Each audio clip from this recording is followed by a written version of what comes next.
Observez ce bébé qui repose dans mes bras. Regardez ses cils, ses cheveux, sa bouche. On dirait un vrai, et pourtant c'est un faux, fabriqué pour le cinéma.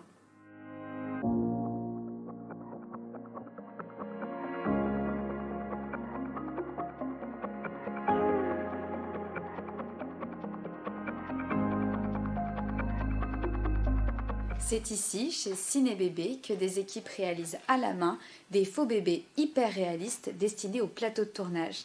Un savoir-faire unique en France et unique dans le milieu du cinéma.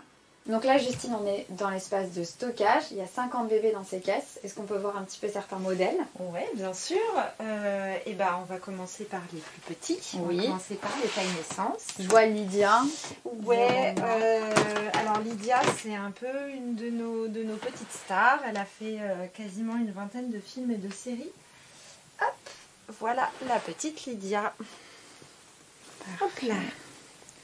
Là, c'est vraiment une taille naissance, donc c'est quelques jours, on va dire.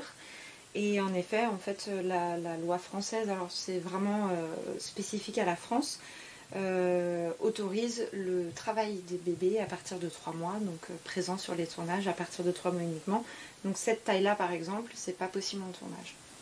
Des bébés comme ça, vous en avez peut-être déjà vu dans les films Titane, Sage Homme ou encore la série Je te promets.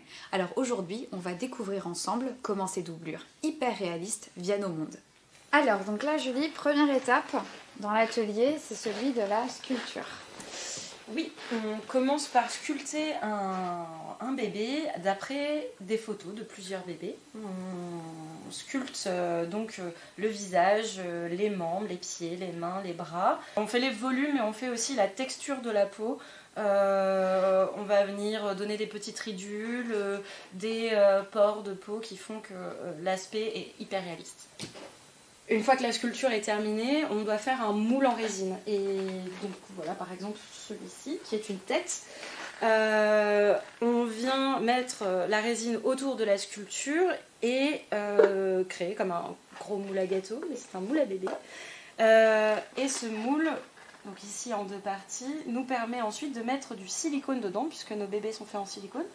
Et on va pouvoir tirer un modèle de bébé qui sera ensuite dans le stock. Et donc la prochaine étape, Julie, c'est donc la peinture, c'est ça? Oui, Nolwenn, une fois qu'on a notre bébé en silicone, il faut le peindre pour qu'il ait une carnation hyper réaliste. Donc là, Nolwenn est en train de peindre la peau de ce bébé qui est caucasien, donc il a la peau blanche. Donc elle lui fait les veines, toutes les petites marbrures et tous les traits délicats des bébés de cet âge-là. Donc la dernière étape, celle où on va venir amener les finitions, notamment les cheveux et les cils. Oui, on va implanter les cheveux un par un et les cils un par un. La fibre, c'est du mohair, donc de la chèvre. C'est plus fin que du cheveu adulte humain et ça ressemble beaucoup plus à du cheveu de bébé. Réservé aux professionnels, il faut compter environ 700 € par jour pour louer un bébé comme ça. Et ça cartonne. Depuis 2020, le chiffre d'affaires de Ciné Bébé double chaque année.